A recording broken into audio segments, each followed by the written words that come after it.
I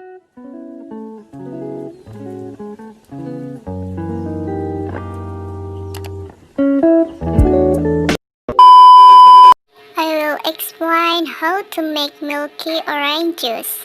The ingredients is 6 fresh orange, 100 milliliters full cream milk, 50 milliliters water, 40 grams sugar, and ice cups. First steps is fill the fresh orange, then remove the seeds. Next, put the orange, full cream milk, water, sugar, and ice cups into the blender. After that, blend all of the ingredients for 3 minutes. Then, prepare a big glass and pour the blended milky orange juice in the big glass.